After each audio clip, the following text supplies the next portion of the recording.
attain the goal. Vairi sadhana bhakti. When the mood changes, the practices are not given up. But when the mood changes, when one is doing it spontaneously with the expressed desire of pleasing Krishna, then it's called raga. Rag means attachment. You have attachment for doing it. You have attachment for Krishna. You're doing it out of, spontaneous. I have to do it for Krishna. That's it. That's called raganuga sadhana. And even one on the liberated platform who might not have to be doing it, because he's beyond the rules or anything, he performs the duty to set the example for others. Because if someone sees someone very advanced, giving up something because he doesn't need to, and there are advanced examples of that. Who was the personality that Bhaktisiddhanta would go see? But he didn't want his followers to go see.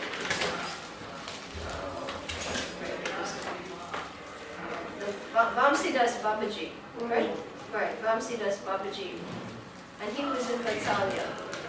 And he was definitely he's a realized soul.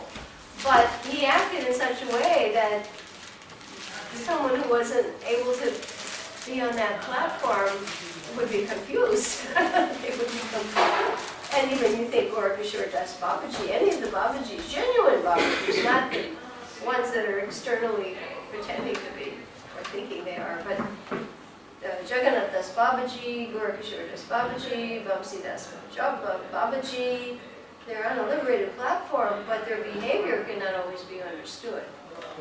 So that's why it's not so much recommended for the practitioners in the Vaidhi side of the stage to have much association with that, because it can bewilder them and then they'll imitate without the level of advancement. So that's the Raganuga Sadhana stage, Bhakti. And how many verses were there? Do you remember? There was one there, verse 8. The others were 1 through 7. Very good, your memories are good. And the last section was what? Prema Bhakti, Bhava Bhakti. Bhava Bhakti, Prema and Bhava Bhakti. Yeah, BB and PB. Bhava Bhakti, which precedes Prema Bhakti. It's the initial rays of the sun of Prema Bhakti.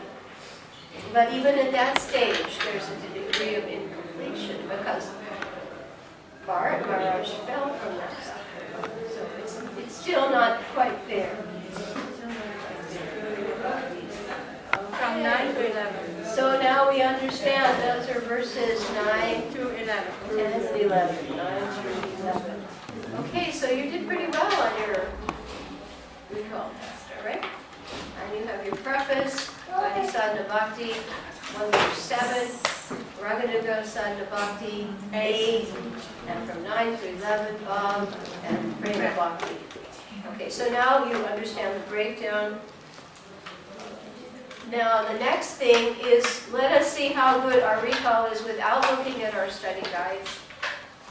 Okay, let us now go to the next level on the ladder of progressive recall.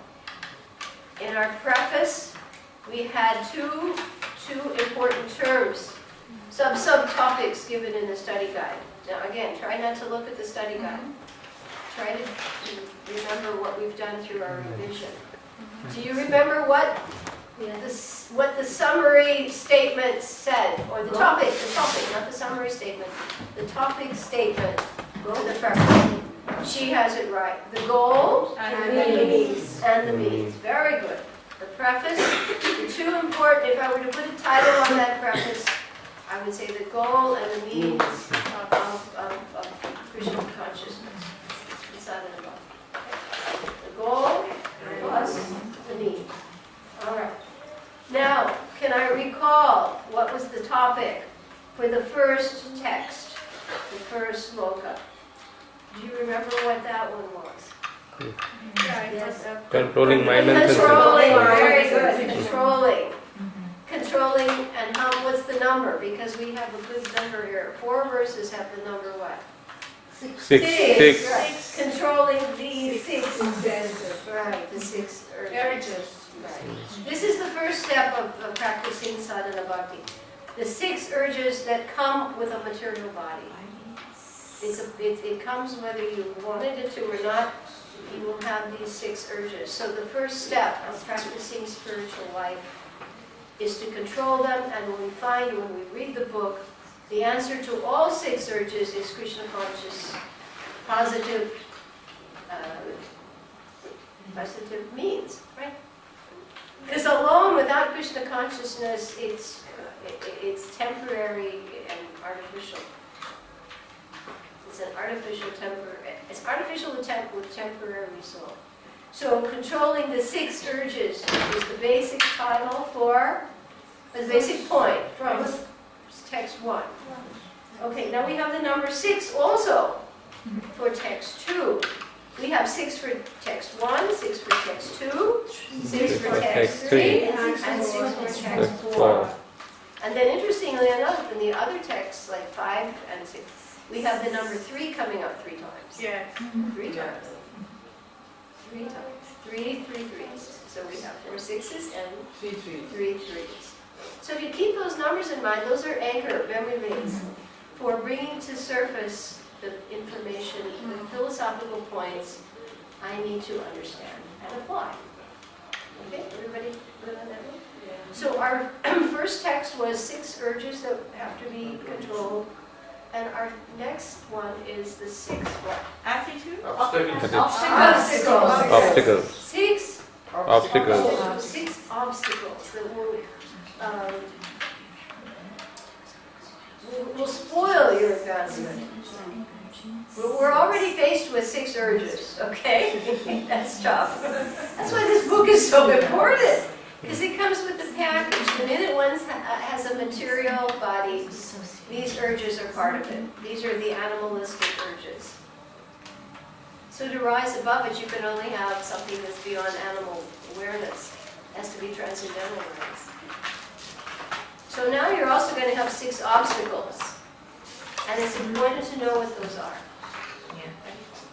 Because if you don't, then you will, and the last word is, your spiritual life will be vinashati. It will be spoiled. It will be unsuccessful. Unsuccessful. Today we're going to spend most of our time on our charts. Because I have to admit, I didn't get the questions done, and I don't like to pretend. So until I have done the questions, I don't like to try to go with them. But we have plenty of charts to try to study today. 6 obstacles, okay? Text 3. Number 3, text 3. I'll put it up here, text 3. What do we have there? 8. Yes, 6 A's, or 6 things that are favorable. 6 A's that will help you in your spiritual life. 6 A's. These are the 6 things that you must do. And often you'll see they're just the opposite of the things you shouldn't do. Often the opposite. 6 A's. This is text 3. Refers to what? 8? Aids. And these are things favorable. 6 AIDS.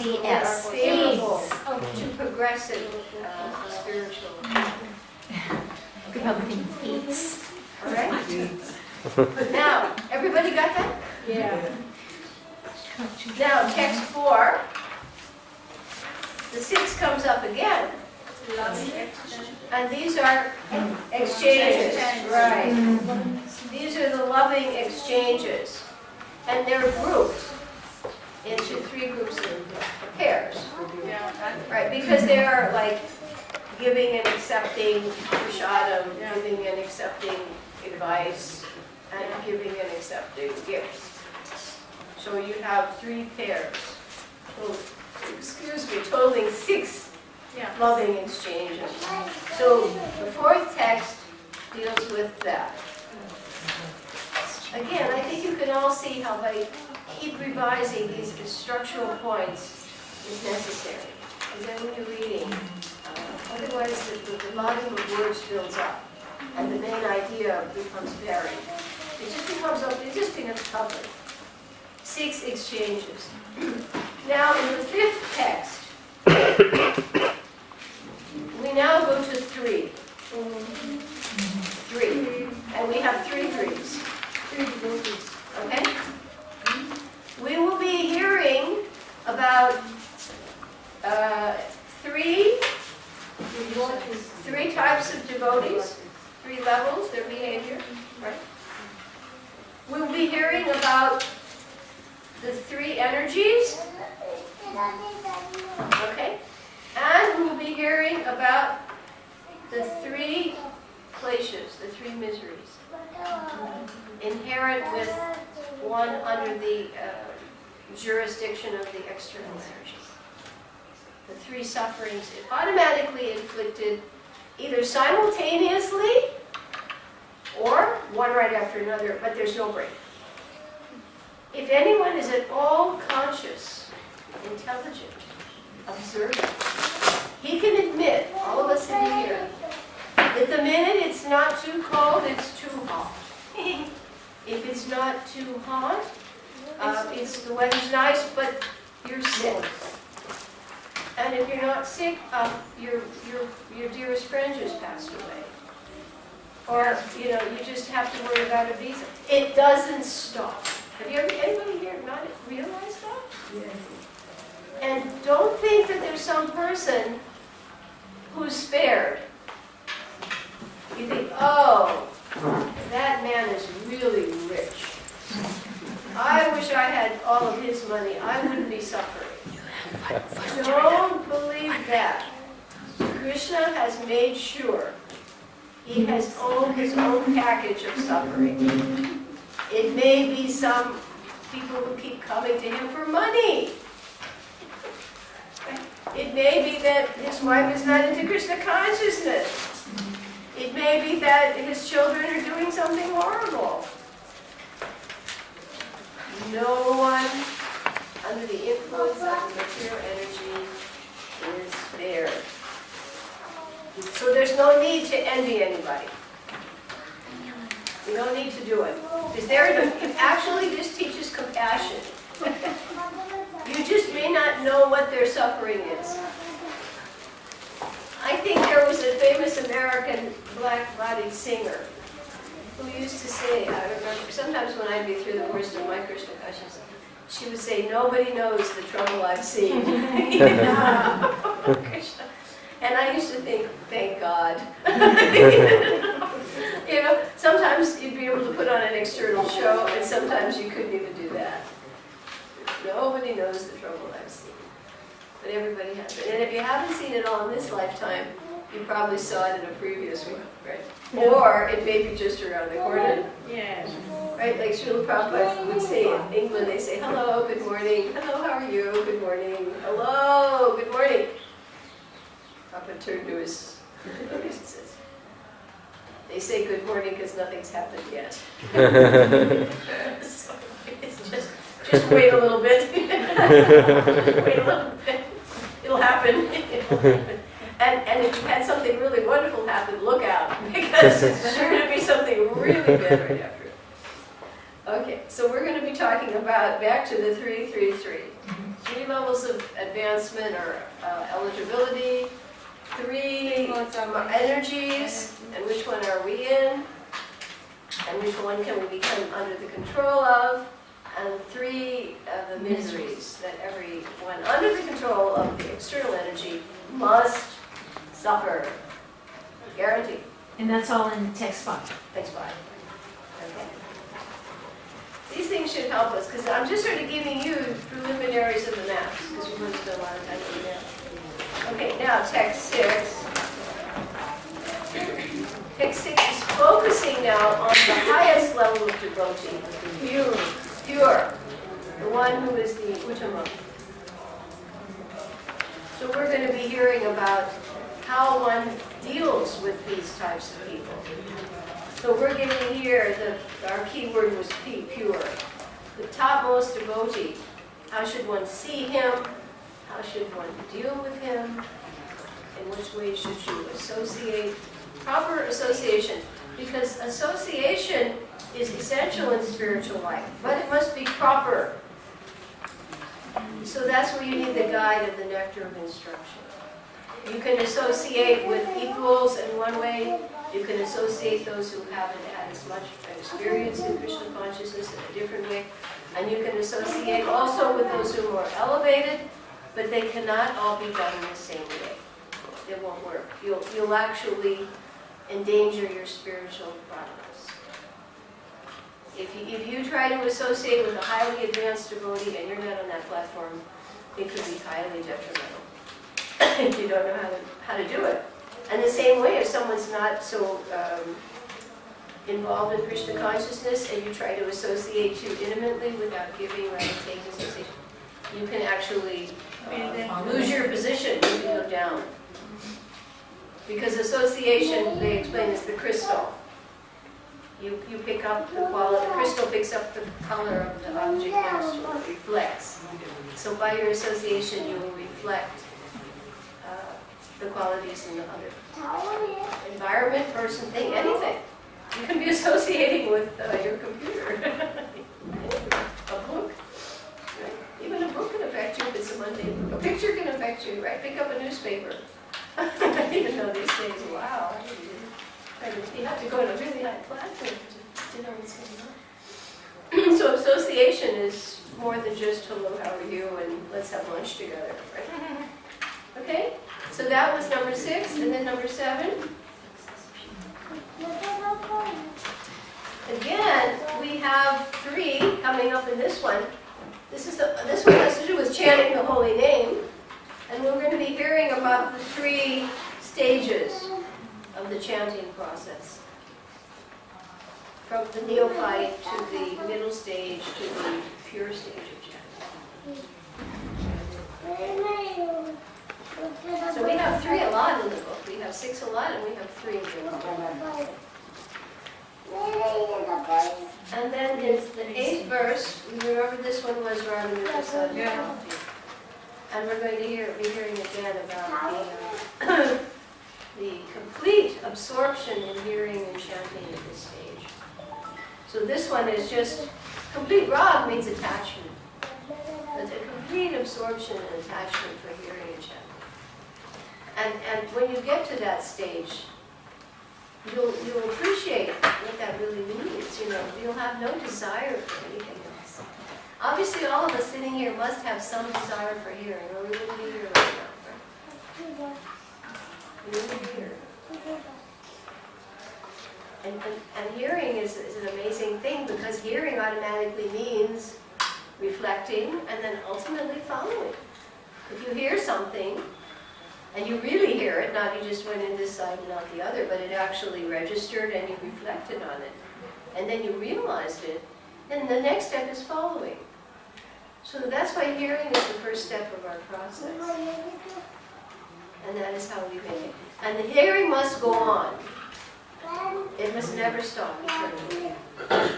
Because the minute it stops, what stops with it? Your devotional life. Yeah, it dries up. So you're giving the books again and know the Bhagavatam class again and hearing this, and I've heard that so many times. Oh, I've heard I'm not the body, but how many actually on the platform and acting beyond the body and mental stage? Hasten. To act on the room. You're on the Jiva Buddha platform if you have the philosophy, but you can't act on that top level. But you're Brahma Buddha when you're completely acting on the soul platform. That's very high. That's the beginning of devotional service. So we're actually devotional service in practice. Okay? So we'll hear about that, and then from 9 to 11. Yes. So on number 9, we get a hierarchy. That means a progression from lowest to highest. Hierarchy of places. Places in the world, the material and spiritual worlds, starting with the material world and going all the way up to Radha. being the topmost place in the creation. Hierarchy of spiritual places. Was there a question? Hierarchy of spiritual places. Yeah, from like the material world, right? That's where we are, right?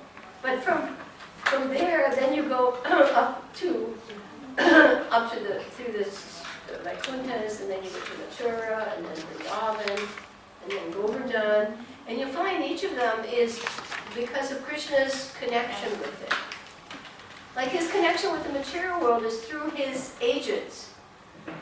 He may come here, but he doesn't personally supervise it. He has his demigods managing the material creation. And he has the guna avatars also, and he has the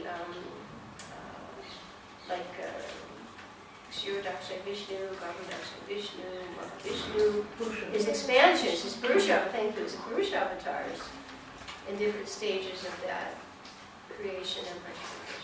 He doesn't need to be down here managing that. He doesn't need to manage anything. It just happens automatically. So his connection is remote with the material world. But then in the Vaikunthas, again, expansions, form for Vishnu. And then when you come to Mathura, you get his Vasudeva form. And then you come to Vrindavan and you get his Krishna form. But that's where he's dancing with the gopis, and some people think, well, that's topmost, but no, it's his Govardhan, because he held it up with his finger. Very direct contact. And then Radhakund, why is that so important? Because his topmost devotee, that's her leg, and this leg is not different from her. And that's only Madhurya there, nothing else. So it's his most intimate pastimes with his topmost devotee. So you see, it's all a level of intimacy in the spiritual gradation. It's not in terms of opulence or power. It's almost the reverse. Those are for other levels. So everybody able to follow that, the hierarchy? From the material world up to Radhakund. That's in chapter what? 9. Right. Okay, very good. I think you've got the structure pretty much memorized. That's the important thing here. The important thing in our program is that the students have it committed to memory.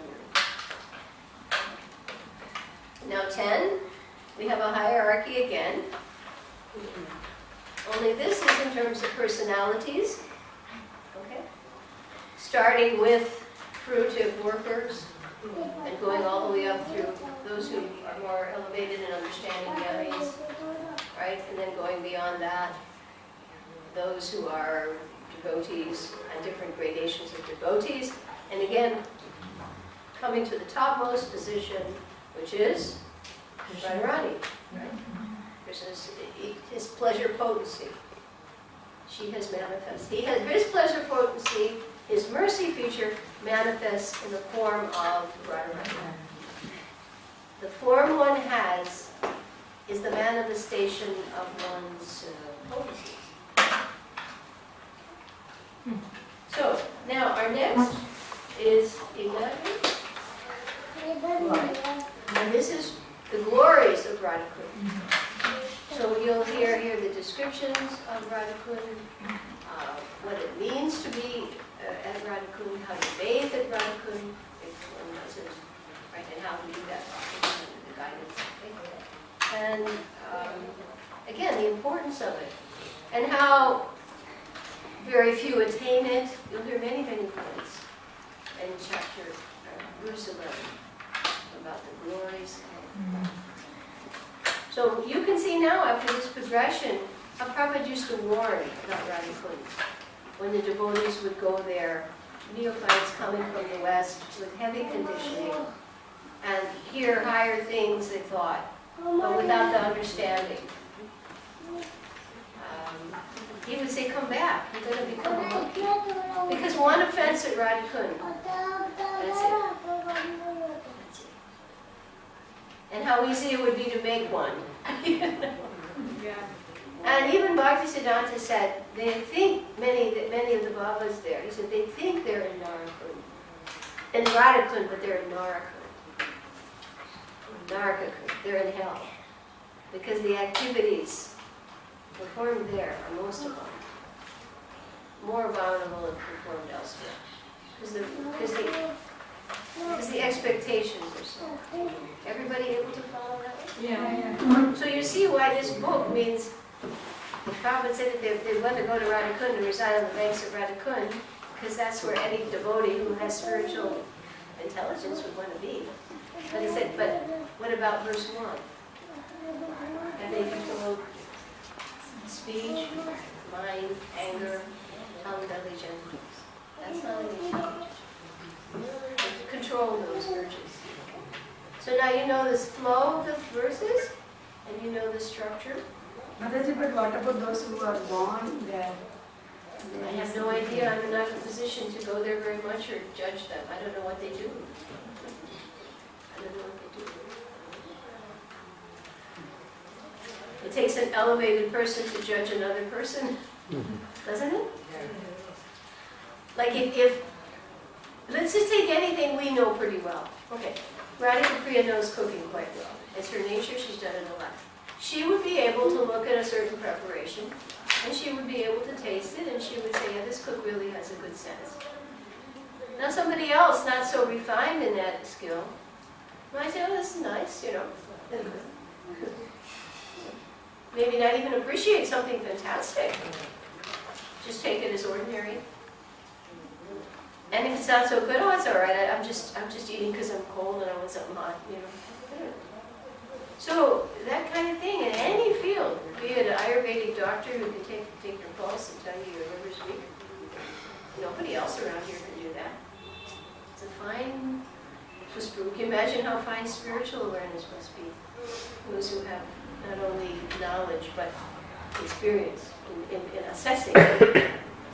Okay, so now you know the flow and you know the structure. Okay, what we're going to do now is take out our maps. Because our first exercise before, and we were focusing mostly on maps. Our first exercise before, many people said to me that was helpful. Doctor said she could still picture those maps. Because this is the idea. Now to go over something systematically, and in each step, put it into our memory bank. Mental memory bank, not just on a piece of paper, but put it up here. So that it comes to mind quickly and meaningfully.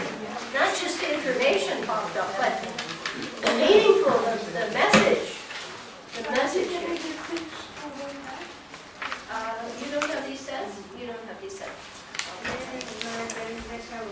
You have one about it. You have one of those sets. So, what you can do is take care of her, and actually it's better after class at this point, okay? Because what's happening now is we're disrupting a video, and that's not so good. So, from now on, those of you who come later, buddy up with someone. We don't say don't do it, Radha, yeah, we see this. And buddy up with Mataji, all right? And you can buddy up with him, okay? Okay, well, all three of you. Because what's happening is that it really is, now we're trying to create materials that other people can follow.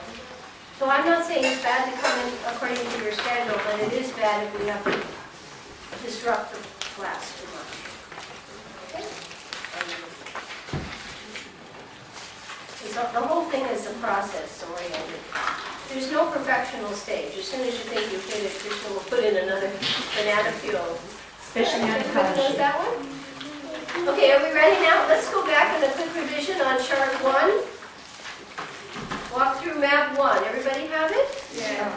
All right. And if you don't have it, you can share it with somebody. Okay? Do you have it? So you'll have to try to share it with somebody. You have to be responsible enough to bring lightweight things. You may not want to carry a book bag with 27 things in it, but at least carry things like maps and handouts. It is helpful for you in the group, especially if you know you're coming in late. Otherwise, it's just too much of a, what should I say, lack of appreciation for other people.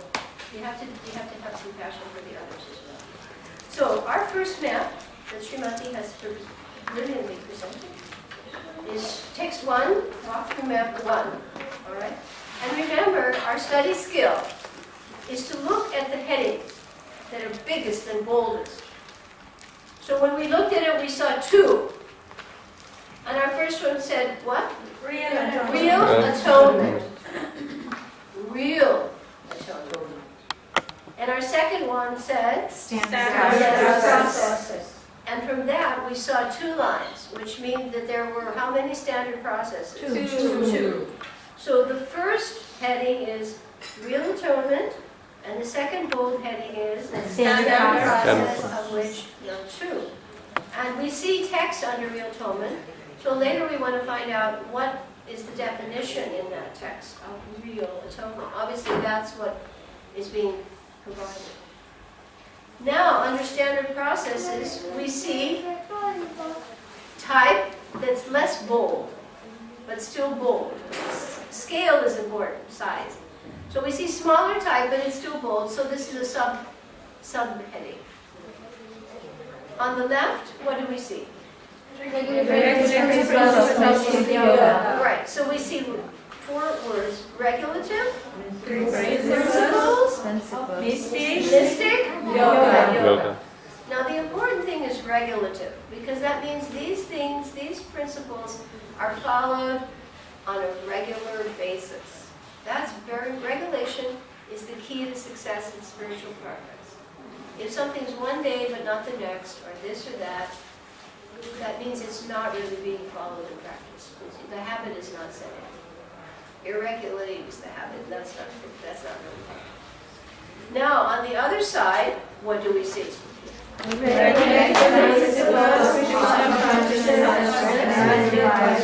recommended by Srila Bhagavatam. So we have the word regulative repeated, the word principles repeated. But now instead of mystic yoga, we see Krishna consciousness. This is the positive alternative. And according to whom? Because Krishna consciousness may mean a lot to different things to different people. But we are followers of whom? That's in the preface. The Krishna consciousness movement is under the supervision of Swami. So if we're under his supervision, and he has established certain principles, then it would behoove us to follow what he has said. Is that all logical? So here we have regulative principles of Krishna consciousness as recommended by Swami. So now you have practically memorized 2 bold headings, 2 subheadings, right? At the bottom you see bold headings repeated. What is the first one at the bottom of the page? Analogies. Analogies are practical examples of philosophical points. And what's the other bold heading? Verses quoted. Now again, it's funny, I hear things again and again and again. I always pick up something new. I heard Bergeron today. Right after I had a phone call explaining to someone again how to see how things are being argued aggressively in Prabhupada's purport. I was on a long-distance call with Shushila. Okay. And I was saying, well, see how the first sentence and the last sentence, how does Prabhupada logically take you from his first philosophical point to his conclusion? And then right after that, I'm playing Verja, and he said, there are 3 ways to do that. It's amazing, Krishna. He said, when you have a philosophical point, to come to the stage of realization or following it, understanding and following it, you either need Shastra, right, reference, or you need logic, or you need some practical example. So this is what we have here. We have Shastric reference, analogies used, and just even common logic, right? If the hot plate is hot, do I touch it? No. So do you remember those 3 points now? Yeah. I thought that was right after I'm on the phone, and I'm saying to them, well, look at the first sentence, and how the writer at the end gives you his conclusion, which should be the either injunction or persuasive thing, like information, transformation, right? Information at the top, at the bottom, I'm recommending the transformation act. But I have to get you to that position. We don't just skip. How did I take you step by step from the philosophical point to the conclusive action? And that has to be done very progressively. Philosophically, by Shastra, by logic, and by example. That was amazing. So now when you read Prabhupada's purport, keep those 3 points in mind. Because you will see in almost every purport, he uses all 3. I thought that was quite interesting. And you see here, on this map, what has been extracted? Analogies, practical examples, verses quoted, your Shastra. Okay. Now, let's go back, because this is a revision. Real atonement, this is very important. Sin, the tendency to sin is in every conditioned soul. And the attempts to offset it are called atonement. To offset a reaction to it, let's put it that way. The attempt to offset a reaction to sin is called atonement. And the Sanskrit word for what is it? Prayaschitta. Right. If someone not in Krishna consciousness, before his demise in the karmic period, does not perform prayaschitta of some sort, he will have to suffer reactions for whatever actions. And he has to suffer because by nature, just being in the material world creates reaction. Just walking, you step on ants. Breathing, you inhale microbes. Cooking, you kill bugs. Just even things that you don't think are sinful are being incurred and tallied against your account. And you have to suffer for them. So prayaschitta is the formal approach through the Shastras of offsetting those reactions. But the problem with prayaschitta is that it does not uproot the tendency. The tendency. In the condition, so the tendency to sin is there. And it may be suppressed, but it wouldn't take too much, like they say in the forest fire. Maybe the plants don't come up. But if after a rain or something, the roots are still under the ground, right? And the plant will grow again. The plant will grow again. So the seed has not been burned. The only burning process is Krishna consciousness.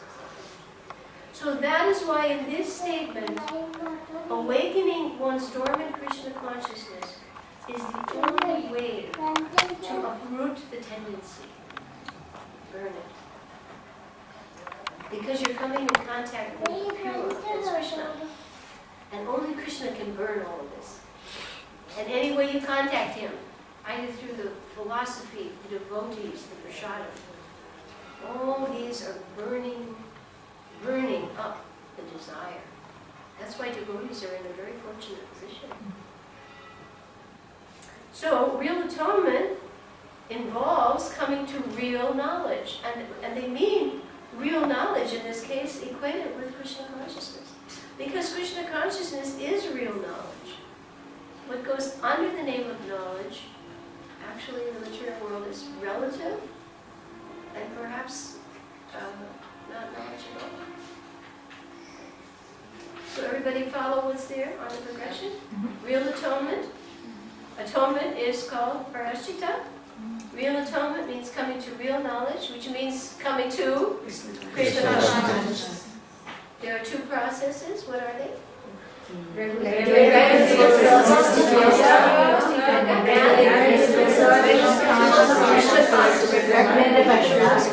Is recommended by Rupa Goswami.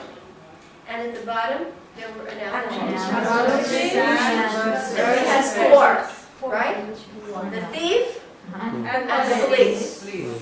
A thief, right, he may be arrested and he may do it again, or he may not do it because sometimes I've heard Prabhupada say that they would see people running when there was a policeman, and they would say, why are there people running? And the policeman said, they must be thieves because they think I'm looking for them. A thief is always nervous.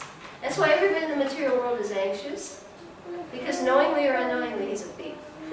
He's a criminal. Anybody in body is a criminal, of some degree or another. So obviously he's going to be nervous. You just haven't gotten caught yet, that's all. So here, thief and the police, that makes sense. And the elephant, his practice is to take a bath and go on the land and put the dirt on again. So his atonement didn't do much good. His bath didn't do much good. Christians go to church, they confess, and next week they do the same thing, and then they'll confess. So what was the point of the atonement if it didn't avert the desire to do the sin? Right? And your final example is regulative process of hygiene. And to stay healthy physically, you have to be clean externally. So Krishna consciousness is internal cleanliness. It's different. It's the internal state that's important. Both are important. Most external people don't have awareness of the internal cleanliness. You go to the West and many people will say, wow, it's so clean in so many places. What's wrong? And not that that's wrong, but they're not aware of the internal cleansing process, cleaning the consciousness. Although I've understood from some lectures that there's a growing awareness in the West of karma and reincarnation and vegetarianism and yoga. Before these topics, people didn't know it so much. And even in school, little kids are going to say, well, what kind of body would you like your next life? You know, they're actually, there's a greater awareness. So one has to see that actually the Krishna consciousness movement, even though the age is deteriorating very rapidly, the Krishna consciousness movement is having an impact. I remember K.C. Domina said that in England, it's considered very low class to be a smoker. America also. Yeah, you know, because obviously you have to go outside, there's signs up everywhere, nobody else wants to be a passive smoker because you are next to you. And you have to go outside and do it, and obviously it's just, you got, you know, it looks bad. So, and even in some places now, I don't know, that's also true in England, but even meat-eating, they're becoming more and more aware that this is sort of a low-class thing to do. But vegetarianism is becoming the proper thing to be. I don't know if that, but he definitely said smoking. Okay, so now we see internal, external, hygienic process. You must follow it if you expect to be immune from disease. And then our verse is quoted. We have Srimad Bhagavatam, right? And it is Pariksha Maharaj's question on atonement. He's asking, well, what is the purpose of Parashita if the sin keeps coming? So everybody got those? Yeah. All right, now let's go back because we really want to know this page, right? So that you completely put it up here. Okay. Okay, so we see practices that are helpful to the mystic yoga. And how many are there? 7. There are 7. All right. Now your first one is Austerity. Austerity. And these even correlate to the regulative principles, right? Austerity. And of course celibacy. No illicit sex. I think austerity correlates with intoxication, right? Is that the one? Yes. Austerity? Yes. It's correlation. Right. And celibacy? No illicit sex. Okay. And mind and sense control. Of course, that's the beginning. Because it's the mind and the senses that will be generating more bodies. That's why the yoga process means to fix the mind on the Supreme. What the state of the mind at death will be the next body. Guaranteed. And then your next one is? Renunciation. Of course. Now this, according to, by the mercy of Bhaktisiddhanta and Rupa Goswami, is yukta, where you don't artificially not do anything or use anything, but you use Krishna's energies for his service, because they're his. But that's going to be dangerous too. So renunciation is for us is yukta vairagya. Okay? But renunciation for the yogi usually means they've given up the material world and they've gone off to the forest. Truthfulness. Right? This one I think is gambling, is the color? Yeah. Gambling. So we see our regulative principles are here. You can see how a yogi, if he's really yogi, if he's not just faking it, should be following these things. And again, cleanliness, This one I think again is Celibacy. Celibacy, yeah. And your final one is yoga asanas. Now those are the more mechanical processes and they're helpful. And in yoga, even Vita Mahamaya, pranayama plus regular study of the Gita, because the yogi didn't do it just to control his breath. He knew that, if you control the life errors of the soul, you could actually, there were yogis who could actually elevate themselves out of their bodies. They were so expert in withdrawing through the senses in the process of material elements actually withdraw from the body. So now we have austerity, celibacy, mind and sense control,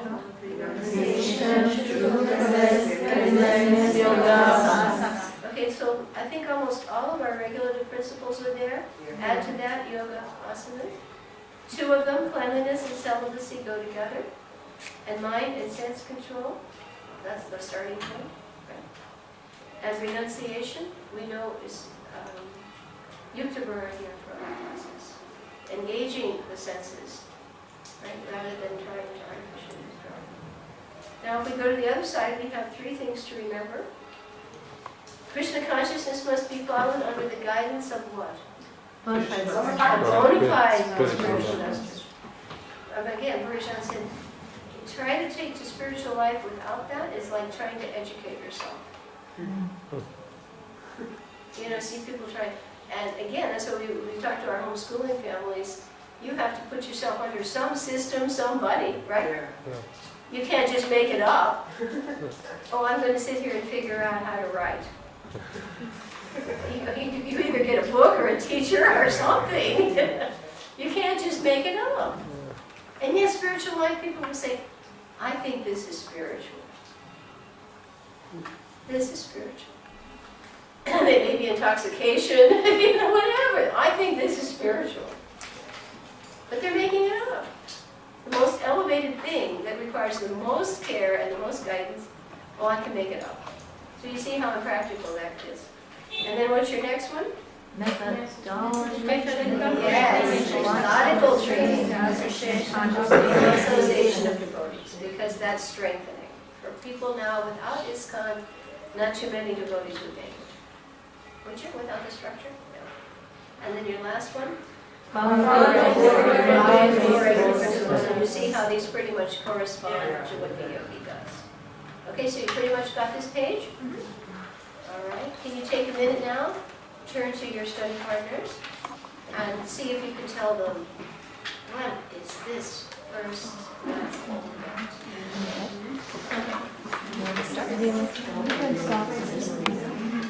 Okay, so this is really the first shloka in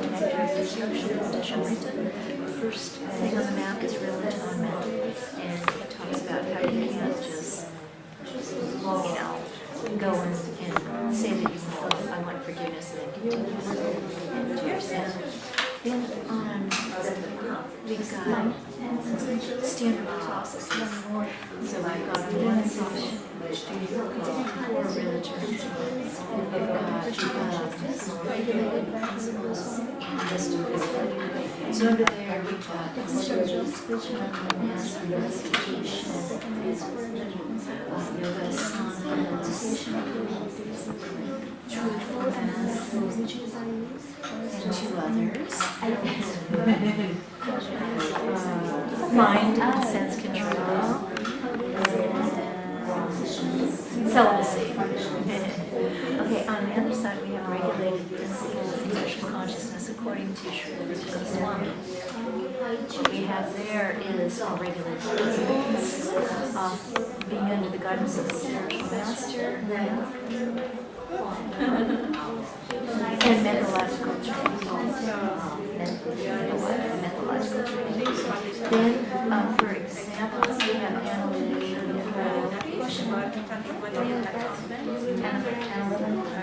analogies. So we talk the Albertine Grace and the Venus,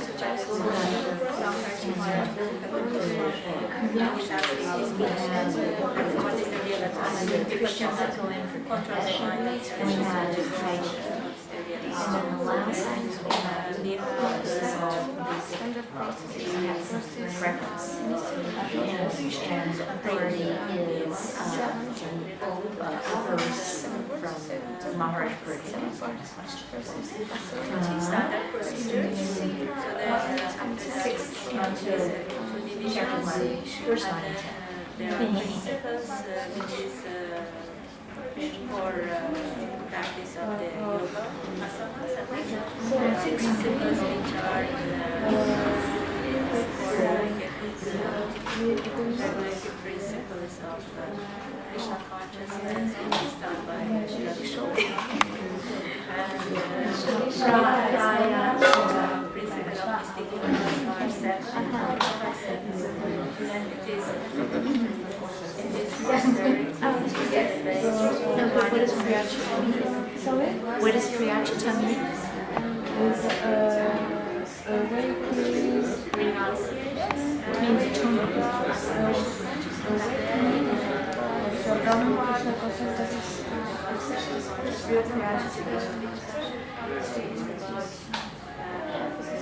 You're right. First time ever. Okay, well, that's a way to do it. And atonement.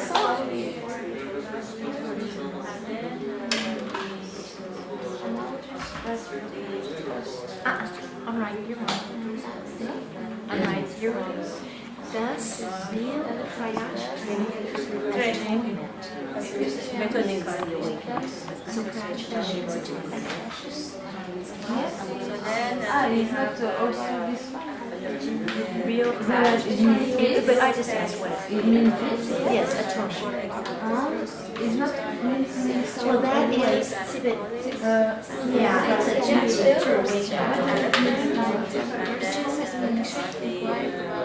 You've offended me. No, this is an example. You offended me. You said something bad. Something. So you're asking for forgiveness. You're asking for forgiveness. And what you did something really, really bad. You need to make me a cake. If you make me a cake, then I will forgive you of your horrible offense. Actually, you should probably make me one anyway. So that's atonement, asking for forgiveness. To ask forgiveness. So Priyachita means atonement. We're asking for forgiveness. Is this helping you? So, Once you have these strings, then books make sense. from that process, It develops progressively. okay. Goswamis are geniuses. Okay, let us know, first of all, how many of you found that helpful? Very helpful. Very helpful. Okay, you were able to explain as much as possible. You think you have a mental picture of the map? Yes. You start next time. Keep looking at it if you have a chance to sit down and refresh. Yes. Could we go to the next map? We spent time on the second and the third maps briefly before. Walk through map number 2 is on text 1. Right? Our first map was just general information about real time. And now we have the second map on that. Now we have what is the process of analyzing word by word. Remember how we take a word and we analyze? Yeah. Of course, so now our biggest topic is Sri Upadeshamrita text 1. We know where we are in this map. Our next topic, bold, is walk through map number 2. So you got a picture of that. Text 1, map 2. And what's emphasized here? Prabhupada's commentary. Prabhupada's commentary on controlling the 6 urges. So now, in a simple statement, you'll say, in text 1, map 2, you will now address Srila Prabhupada's commentary on controlling these 6 urges. Okay. So the ability to do this is important. Because you have points here now, but you can string them now into a statement. For speaking, for explaining, and also for understanding. Upadeshamrita text 1, on our second map, we will find Srila Prabhupada's commentaries on controlling 6 urges. And that's important because we all have them. This applies to us. We have a body, that means these urges are inherent. Now, if you remember the verses, it first started out with a sober person, and then it ended with is qualified to make disciples all over the world. But there were 6 urges there that require To be controlled. tolerance. Tolerate them. You can't eliminate them, you have to tolerate them. That means tolerate means I don't act on them. Or if I do, to some degree, just to keep the body fit for spiritual life, I do it in a Krishna conscious approach. So you see, the next headings are Vacho, then next is Mana, Vega. and Kroda. Kroda. So you see speech, mind, and anger on the left.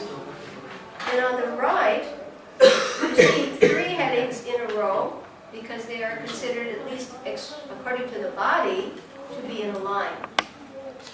And you have Jiva, the tongue, and then you have Udara, the belly, and then Upasta, the genitals. Now those, at least as far as the body goes, do follow the line. The tongue, the belly, and the genitals are in line. So that is on the right. So on the left you see Vacho, Manasa, Kroda. Right? You've got Vacho, Manasa, Kroda. That's going up. And then going down from this point, Jiva, okay? So those, and then you see in whole type analogies, right? And you have 2. What are those? Snake and croaking. Right. The frog, the croaking frog invites the death, his death. The snake hears where he is, because the snake can't see very well, but he can hear. So when he hears the croaking frog, that's death for the frog. But the frog keeps croaking. And the verse is quoted. What do we have here? Chaitanya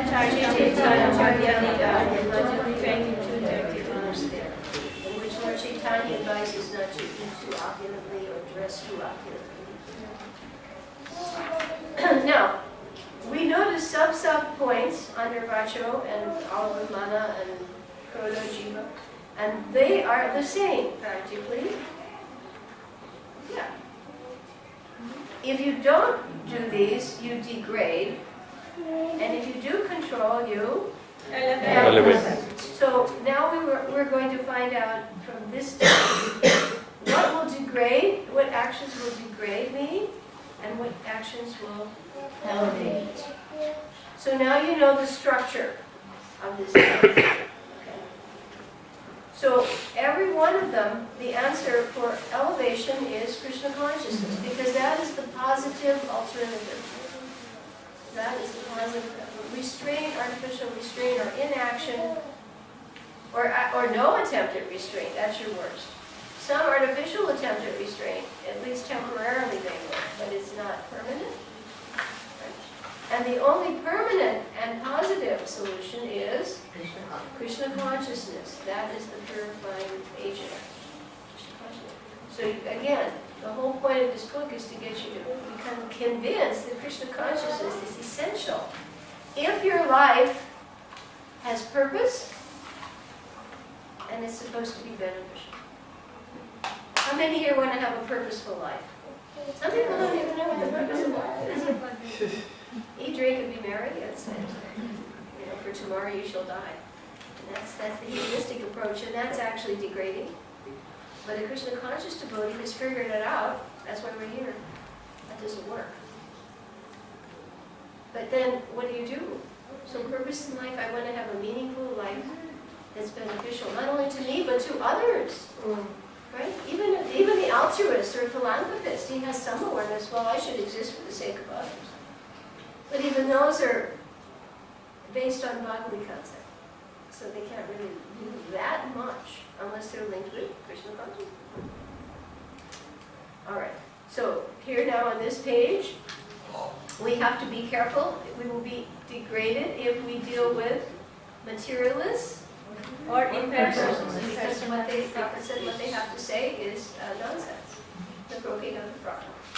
And how do we control our speech? Krishna We go Krishna. I'm not going to talk. But you can't turn off your mind. Yeah. And I know one of the girls in my ashram did a Mona Vrata during Kartik. But she'd come to my door and she'd write a note. So writing is a form of speaking. She still had to communicate. It's not our process. So what should we do? We should Speak Krishna. Krishna. That's it. We speak about Krishna or his activities. And the mind, what will happen if the uncontrolled mind, right? Even by negation, the mind, I want to do this, I want to do that, or I don't want it to do anything. Negation, does that work? No. So what do? You Fix it. Fix it. Again, Krishna consciousness, fix the mind on Krishna and how to serve him best. Right? We're very lucky because none of us can probably sit and chant for, like Haridas Thakur. Luckily, we've been given processes by which we can engage our senses. Cooking for Krishna, sewing for Krishna, giving classes for Krishna, doing things for Krishna, raising money for Krishna. Okay. Quota is very degrading if our anger is right, if it's uncontrolled, or even artificially attempted. But if it can be used, Arjuna had to be angry to fight, right? Arjuna had to be angry to fight. Thank you, but I need to give him money later, right? Can we do that later? Thank you. He had to give him, he had to feel angry to fight. Hanuman had to be angry Yeah. to get Sita back from Ram, and he burned down Lanka. So those are your two classic examples. What about the tongue? Unrestricted use of the tongue, that's really the most dangerous one. Speaking, whatever the tongue does, if it vibrates Hare Krishna and it eats prasadam, that's the beginning of your spiritual life. You give people prasadam and suddenly they're on the track. And it's degrading if you eat indiscriminately, but if you eat only at prescribed times, Krishna prasadam, right? And what about the urges of the belly? Again, it's a matter of proper food at the proper time, then it's automatically controlled. Regulation is the secret of control. Follow regular principles. You don't just eat anytime, anywhere, anything. That's not going to get you spiritual part. And the last one, sex use solely for the purpose of begetting offspring that will be Krishna conscious. Otherwise, any artificial attempt to stop it, repress it, counteract it, or now even they kill children before they even come out. This is definitely leading to future suffering and damage. Okay, so you got this page in your mind? Okay, let's go to the next map. This next map, Prabhupada makes references to Bhakti-siddhanta, which he develops his points. So here he's saying the minute. Let's look at your text again. Sri Padeshamrita, what is it? Text One. 1. And what number is that? 3. Map 3. That would be that one. This is our third map on this page. If I were to ask you, what's in your third map? Okay, that is who? By whom? His commentary. So Prabhupada refers to his guru too. He's referring to his guru. And his guru is telling us the minute that you materially identify with the body, you have 3 urges. He has here 3 kind of urges. But in a way you see the 6 are still lining up. Yeah. Right. He's put them into 3 categories. And what are his 3 categories? Speak, Demand of the body. And if you know the Bhagavad Gita, to be practicing in the mode of goodness, it's mode of goodness for speech, for mind, and for body. Those 3. Same thing. Speech, mind, and body. Those 3 things. So you can see how important. The minute you have a body, it will want to speak, the mind will make demands, and the body will make demands. And Bhaktisiddhanta comments that the minute one does not attempt to control these things, his life is inauspicious. So everybody on the planet is not already, it will be. All right, so here we have under urge to speak. What's useless speak? Useless talk, right? Yeah. And again, the solution. Talk about devotional service. Right, Speak only for Krishna. right. And he gives shlokas, supporting verses. All right, what does the mind want to do? There are two divisions here. Unrestricted, and the result is anger. Because the minute we don't get, the mind is making demands, that's automatic. It's demanding, demanding, demanding. And when the demands aren't met, then anger arises, either with ourselves or others. Because of that frustration, even sometimes you think, oh, this didn't work. I think I tried this or I knocked something over. Get angry with yourself. So here we see the importance of what happens if you have unrestricted attachment.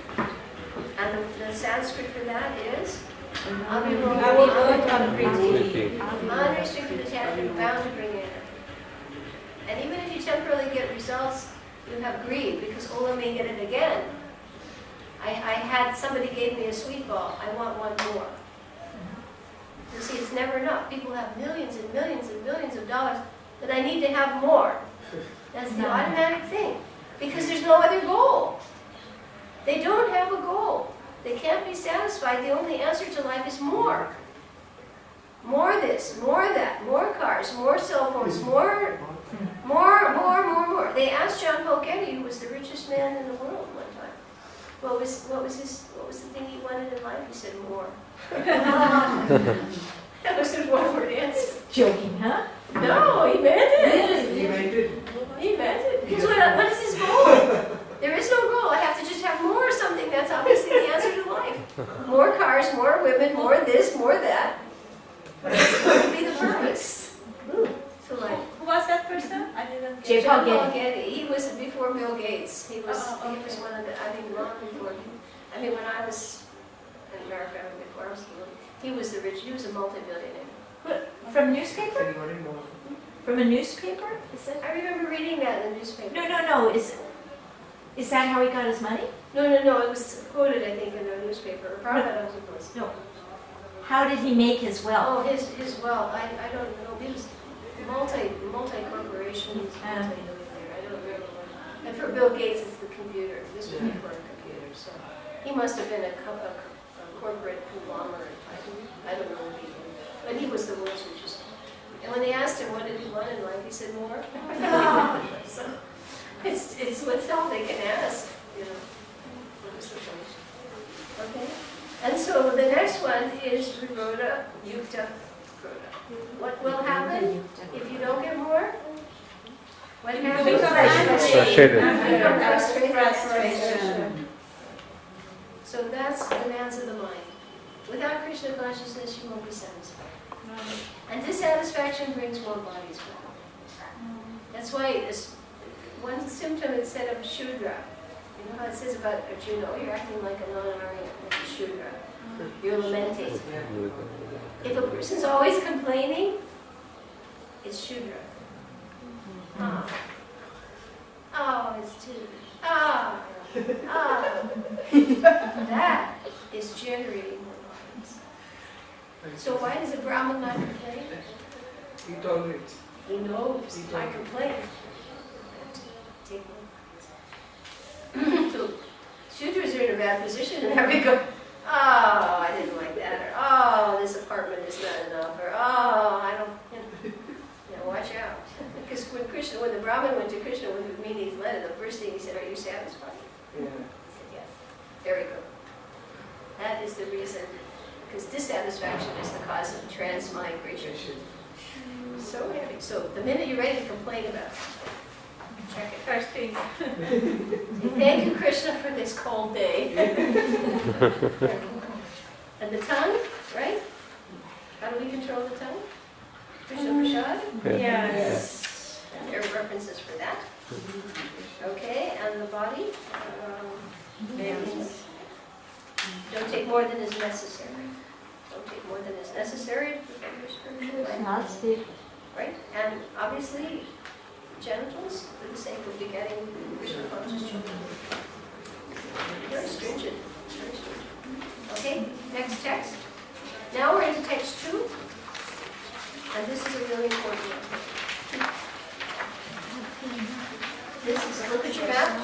Upadesamrita, text 2.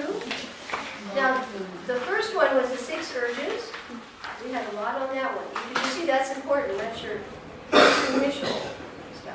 Now we want to be careful about the 6 things that will hinder. Right, so now we have 6 important words to get here. And you'll start with on the right, and we're coming around clockwise. So we know Upadesamrita, text 2. Now we have to learn 6 words. Our first word is Atyahara.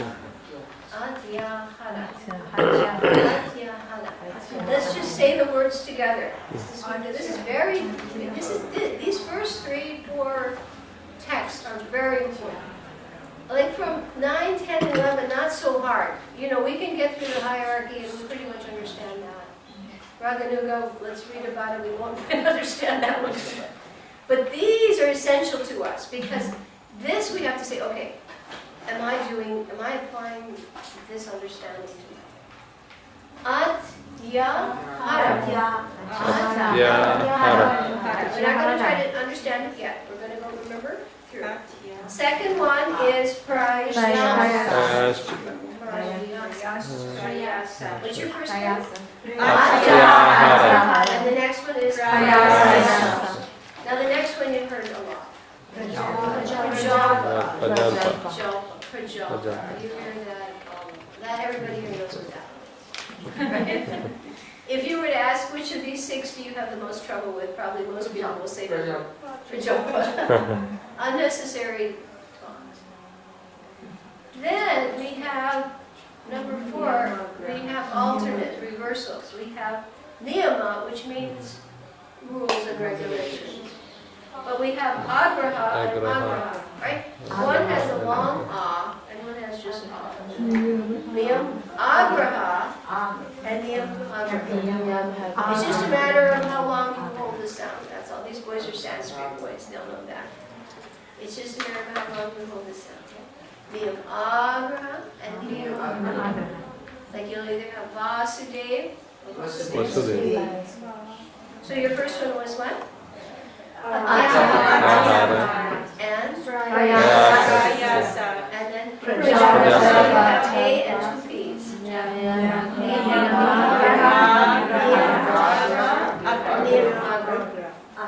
Okay, and now we're at one more. Jana. Sangha means association. Right. And jana means Worldly. Yes, worldly, the jana, the general people. Worldly-minded people. Okay, go back.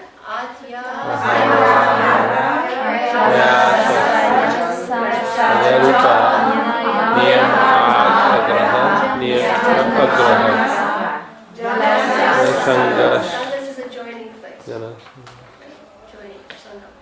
Sadhu sangha, coming together. Right? This is not sadhu sangha, it's what? Jana. Right, worldly-minded people. Jana.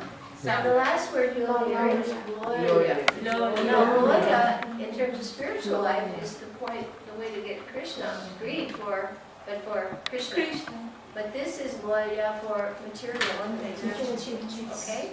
So let's try it.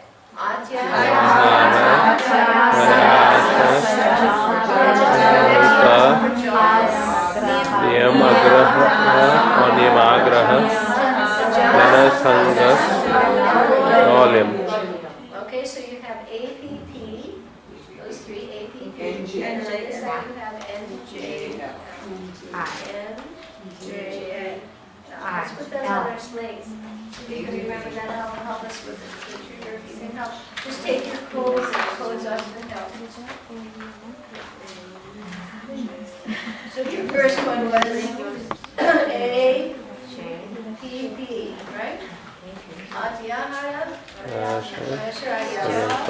and Prajalpa.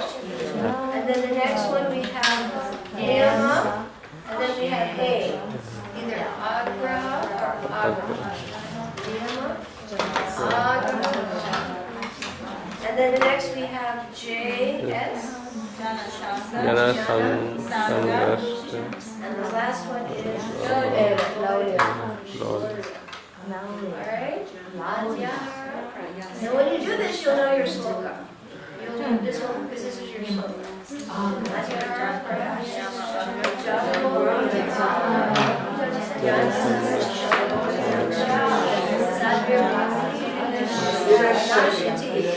Last one is Sadvir, 6. Bhaktir, Bhakti, Vinashati, destroys. Vinashati destroys your bhakti. So do you want to know these 6 things? Of course. Does anybody here want to destroy your bhakti? No. No. So you have to avoid what? Atyahara, avoid prayasa, and you have to avoid japa, and you have to avoid niyama, and you have to avoid jana, and you have to avoid loya. Okay, very good. Now you know what you have to avoid. Wow. Whoa, this is very important. And if you turn to your neighbor very quickly and tell them what are the 6 things you have to avoid, according to the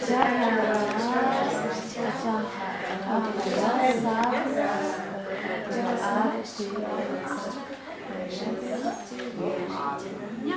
Prayasa, japa,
You don't have to. I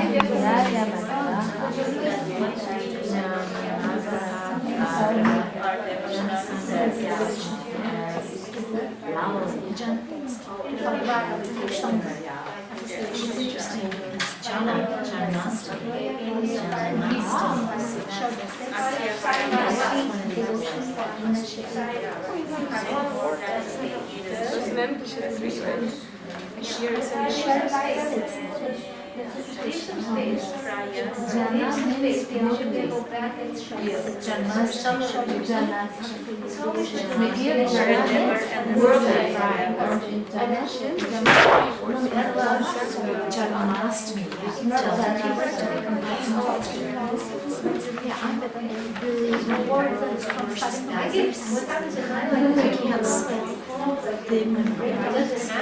because no idea. And so I always heard words over those that I have to see.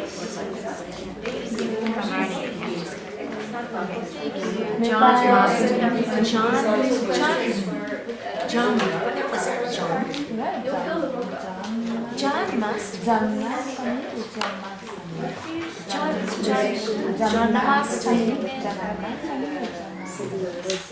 J-A-N-A, Janamasti. Yes. Okay, I have a question. Since you're a study Sanskrit. Are we clear on that right now? Janamasti. Okay, here we go. Bhakti, what does it mean? Bhakti karmi. Bhakti, there are 3 types. Bhakti, and Siddhi. I don't want to go to that right now because we're going to go to the others first, okay? You could hold your question quickly. J-A-N. Are we ready? Raga? J-A-N. Raga, we ready? Let's give you a quick explanation of what these are. Hold on. Actually, Adyahara, sorry, is under that. Bhakti and Siddhi. I thought it was under. But they're also mentioned again. All right, Atyahara means 2 things. Eating more than is required and collecting more than is required. Now, collecting can be not just in the form of, obviously it's not just filling your belly more than required, but collecting more things than are required. Obviously, we're not so renounced. We need our phones, our iPads, our glasses. I find that too with my classes. Suddenly I'm expanding in the hallway like in Natihara. And I'm definitely getting into parayashas because the minute you have too much, you have to work harder. You notice that? Everything you acquire. So they're linked. All these are clustered. They link. Atyahara, you collect more than necessary, and you eat more than required. And you'll see what will be the result of that. It'll be more work. Like if you're going to eat too much, then I know that one time I got really sick. I mean, I lost a whole day or two because I, ate something I shouldn't have eaten at a certain time. You lose valuable time of the human form of life. And the more possessions you have, I think it's in the 4th canto, there's a famous sloka when Kritu is instructing in season. He said that the more you have, it's reeds around a pond. Reeds. Like you get a pond of water, and there will be rushes growing around the pond. R-E-E-D-S. R-E-E-D-S. Reeds. And they pull up the water, and the pond dries up. So the more you have, and I think about that in the morning, It's like these even the simplest thing. Second It takes 10 minutes, 15 minutes, reeds. that goes the day. Reeds have soaked it up. People who get attracted like on computers or something, you're allowed devotees to spend hours on Facebook. Well, that's, you're looking at faces of conditioned souls.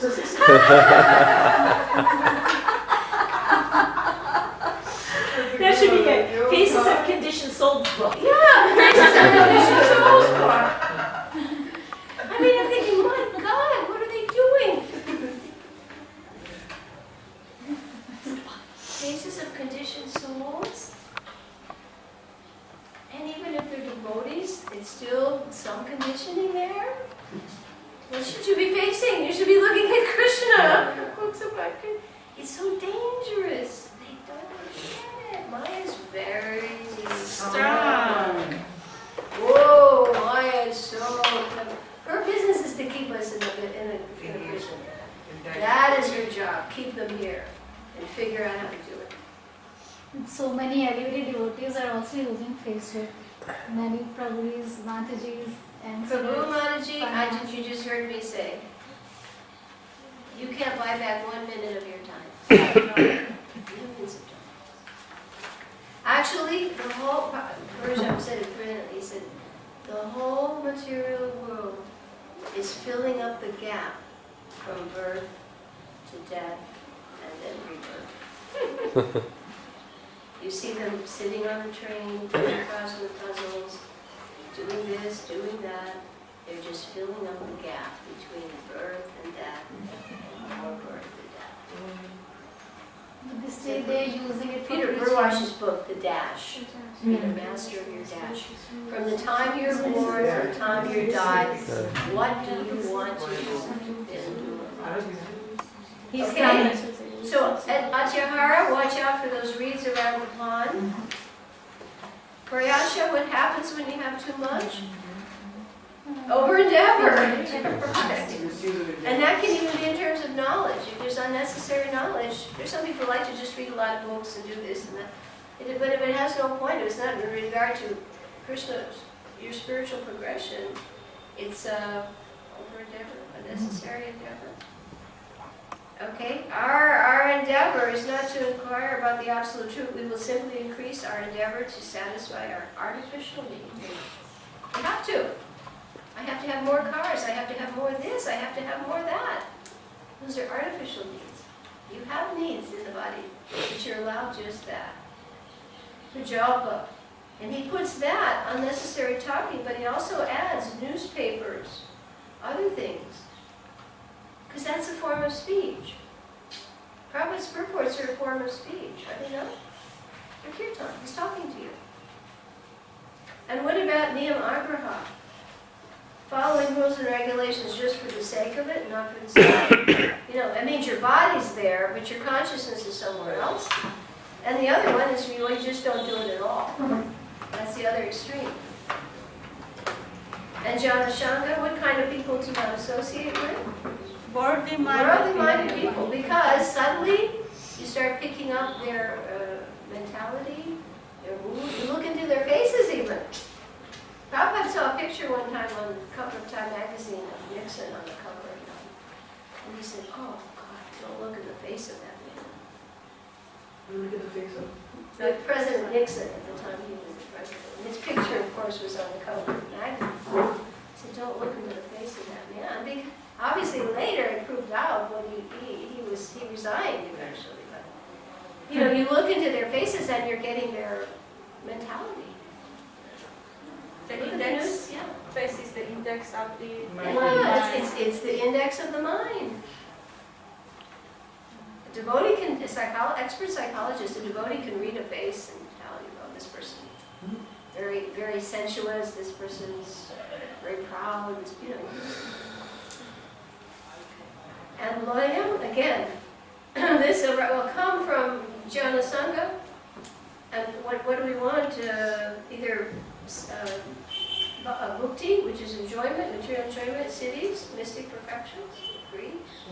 Bhukti, merging into Brahman, that's a heavy one too. That one's irreversible. So what are the advantages of giving up these at the bottom? When human society gives up these elementary faults enumerated by Srila Rupa Goswami, all enmity will cease between men and animals, capitalists and communists, and so forth. In addition, all problems of economic and political maladjustments and instability will be solved. This pure consciousness is awakened by the proper spiritual education and practice offered scientifically by the Krishna consciousness. This is something, you see, Prabhupada really. Maybe some people don't know what enmity means. Enmity, good. This is an important point. Ask for meaning. Enmity is based on the word enemy. Enmity means opposition, someone who's against you. And Isn't that another word you don't know? Enmity right here. It looks like enemy. yes. Okay. So page 26. and you understand These now. maps are amazing, are they not?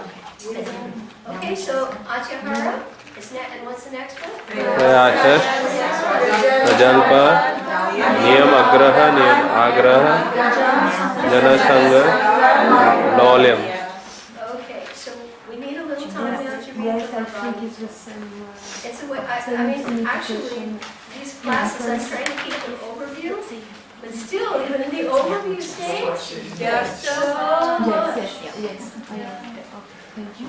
On our next map, just take a look, so you can review. These are the things you want to do, real quickly. Enthusiasm, confidence, patience, follow the principles, give up non-devotees, and follow the footsteps of the acharyas. And these things are sadhya bhakti. Prasiddhi. These bring perfection, these bring success.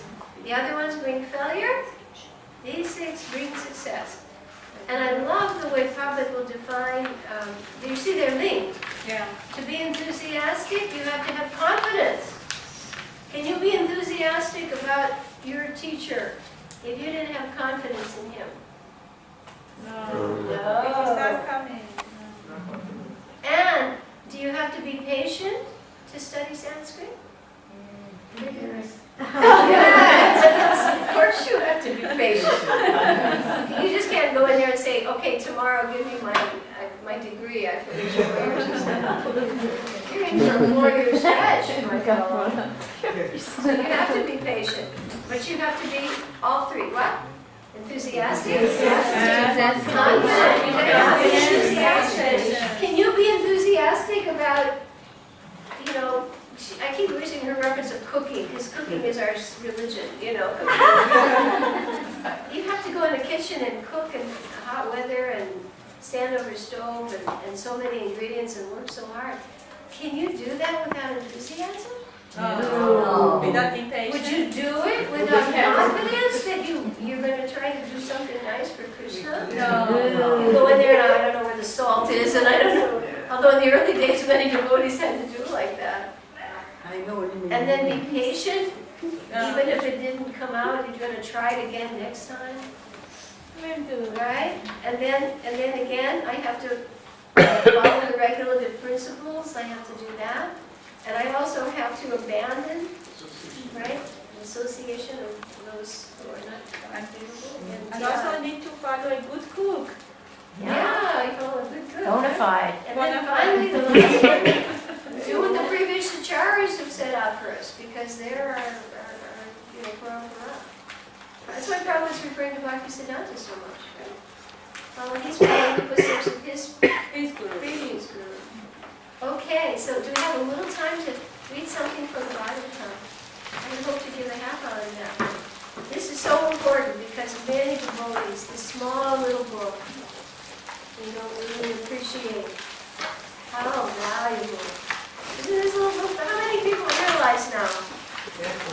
Have you realized the value of this little book? Yes. It's probably distributed many times. And maybe even you read the text, and maybe even you read the purport. And maybe you took a class.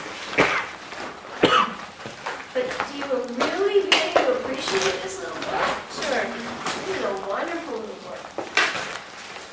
And this came out in 75. Yes. Just 2 years before Prabhupada disappeared. How long is that? 75 you were born? I don't want to tell you how old I was when I was when this book came out. I still hadn't even come to Krishna consciousness. I was out there completely unaware of the movement and where Prabhupada and where the devotees. I was really covered. All right? Let us now, because this is our last day on the first step.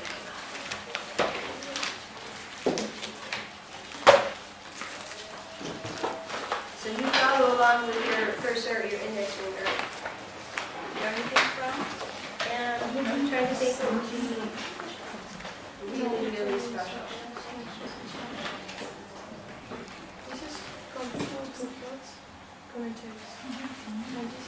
I think we read about Narada the last time, right? Yes. I think it would be really, some of the famous ones, I think my SMS tonight was in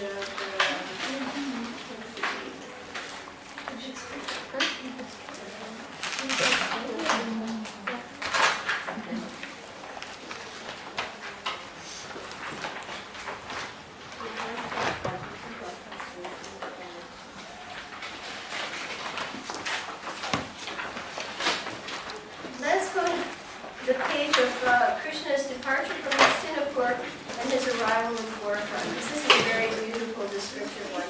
And we really want to focus our attention on Krishna. Which page? Well, your book is a little different. 14 and 15 and 9. 14? Yeah, 14.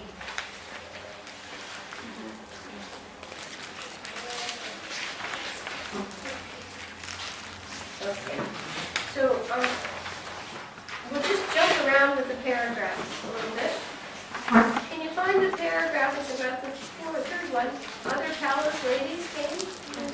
You have that one? Use your cursor. And follow, and when I stop, you can fill in the blank. Other palace ladies came to see Krishna. and only with great difficulty could they refrain from crying, thinking that such tears would be Inauspicious. at the time of Departure. As the cooler ladies smiled with shyness and affection and showered flowers from the palace, and various types of drums and other musical instruments were sounded in the Lord's Honor. Arjuna held a jewel-handled Umbrella. over Krishna's head while Buddha. and Sanskrit behind him. The Brahmanas uttered their Benedictions. The ladies on the palace roof discussed among themselves about the great portion of Krishna's Wives. at Dwarka and the gopis of Vrindavan. This talk of the transcendental pastimes of the Lord was more attracted the hymns of the Vedas. Lord Krishna accepted their devotional offerings by smilingly casting his glance over the ladies, and then he departed from the city. Maharaj Yudhishthira provided a small army to escort, Krishna and then he and his brothers accompanied the Lord for some distance, due to their great affection for him.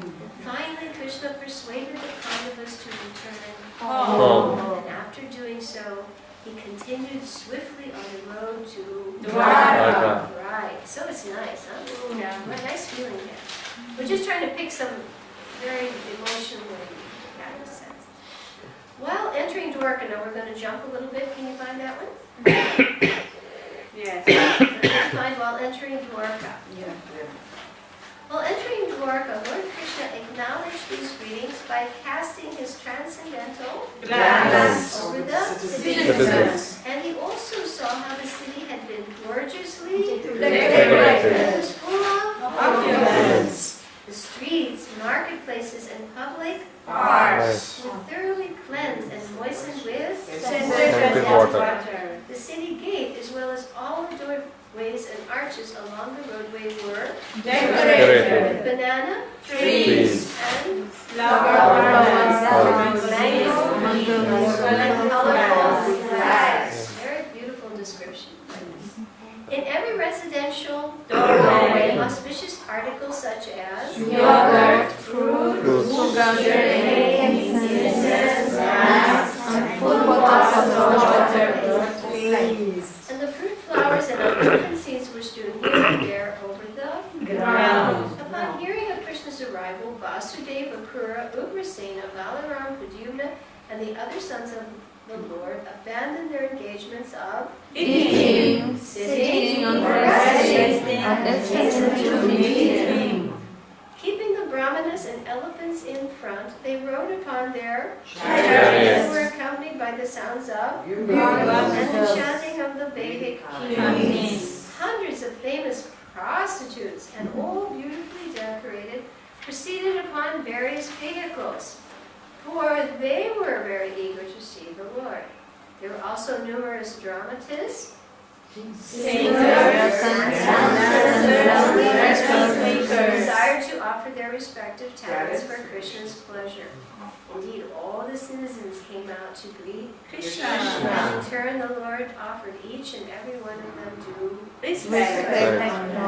Thus the Lord greeted the various grades of persons by bowing his head, exchanging words, embracing, shaking hands, and giving affectionate looks and hands, and awarding assurances And benedictions. Okay, so that is a description a little bit about he's going into Dwarka. Let us now, okay, let's go on now. Dhritarashtra gets home. This is a famous one. On page, mine is 19, I don't know if you have Dhritarashtra gets home. 17. Yeah, this is the 13th chapter. Vidura has come to the palace, and he's really come not so much to tell him the bad news, but to try to get his brother to finally do the right thing after a lifetime of mistakes. Okay. My dear brother, I'm about 1, 2, 3, 4 paragraphs into this chapter. Everybody find that one? My dear brother. Oh, my dear. 18, okay? My dear brother, your sons, friends, and well-wishers have all passed away, and you have now reached the fag end of your own Life. Your body has become overcome by Invalidity. and you are living in the home of Another. You have been Blind from birth. and recently you have become hard of Hearing. Your memory has become Feeble. Your teeth are Loose. Your liver is Defective. You're constantly coughing up. Mucus. Well, this is what's ahead for all of us. And yet, because every conditioned soul has powerful hopes of continuing its life, you are all maintaining yourself just like a household Dog. by eating the remnants of food given by By Bhima. There is no need to to live a degraded life of subsisting upon Charity. given by those whom you had formerly tried to Kill. arson and poison. Arson. In spite of your unwillingness to die and your hope to continue living at the cost of your Honor. your body will certainly Dwindle. deteriorate just like an old garden. heavy. Now, here's the answer. One who leaves home Secretly. and then gives up his body in an unknown and remote place, undisturbed by. Material conditions. Hmm. Better still is the Narottama, or best among men, who after realizing the falsity and misery leaves home so that he can fully depend upon the Supreme Personality of Godhead. who is residing within his heart. My dear brother, the age of Kali is soon approaching, and it will diminish all the good qualities of men. You should therefore leave for the North. without informing your relatives.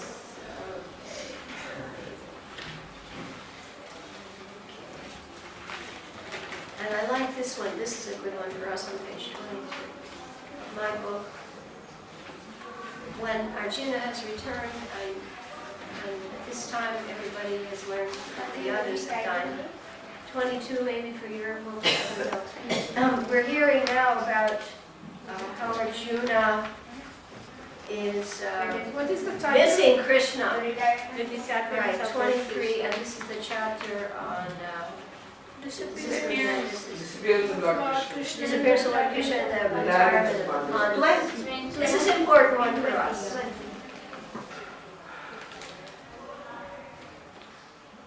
It starts out with, my dear brother, I now want to take shelter of those. Can you find that? We're into this quite a way. I'm on page 23, maybe it's 22. Yeah. It's about, mine's about, my dear Page brother. Second last paragraph on page 22. Yeah, mine's 23, my dear brother. This is important for us because the Bhagavad Gita, many people say, yeah, but Krishna was there instructing Arjuna. He's, Yeah, second last paragraph, 22. 22. Second last paragraph. My dear brother, I now want to take shelter of those instructions which have been imparted to me by Lord For Krishna. I know that they are the only means for relieving my burning Heart. All right. Now, we're going to jump to another paragraph. Thereafter, by thinking over the instructions of Bhagavad and Gita. deeply meditating upon Lord Lord Krishna's Krishna's lotus feet. Arjuna's mind became Pacified. and free from all Material material. contamination. Of course, Arjuna never actually forgot Krishna's Instructions. but due to intense feelings of Separation. from the Lord, as well as influence of the Lord's Atmaya. it appeared to be so. So here we will realize, as Prabhupada writes in the purport, that Krishna's words are not different from his presence. So the Bhagavad Gita exists for all of us, according to Prabhupada, as it did for Arjuna. It's there. You can see it. You could open to any purport, any page, and you can see that. We'll go to the very last chapter, Sukadev's appearance.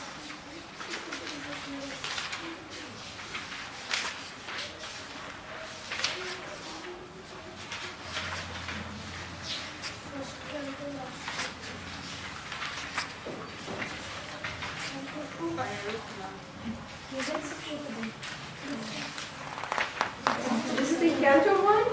Canto 1, yeah, because this is the last, this is the last day of his life. What? Seven. Parikshit cursed by the sun. So Brahmana has appeared to Sukadeva.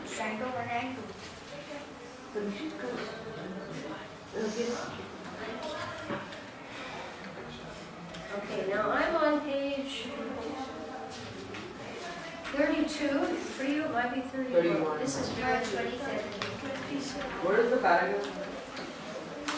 I hope I have a joke to Canto, too. Maybe I'm over. Okay, I'm sorry, I was in the Canto.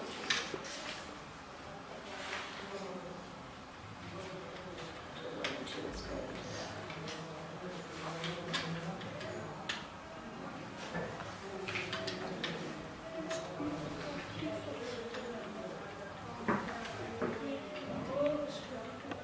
so now go to page 30, in my book it's 31. Okay. And begins, after all had been comfortably seated, Maharaj Parikshit stood before the Okay. sages. It's at the last paragraph, page 30. Yeah, after all.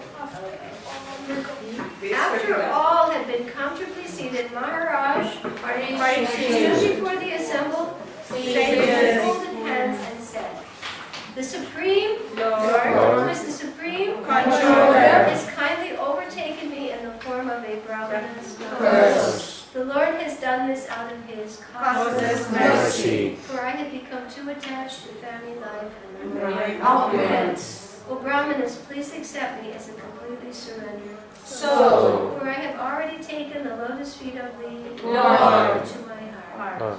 Let the Takshaka bite me at once, if it is so ordained. For my only desire is that you continue speaking about the glories of the Supreme Lord Vishnu." So beautiful. And so that ends, well, there's a little bit more, but that is Canto 1. Canto 2 we will start on 8, because I think this is the last day, right? Today's the 28th. 27. 27. 7 more days will be No, Thursday? into the next month, into February. Yeah, okay, yeah. For our Bhagavatam last. All right, so we will now distribute the prashada. And while we're quietly doing our materials, making sure that we have only our materials, that we don't have any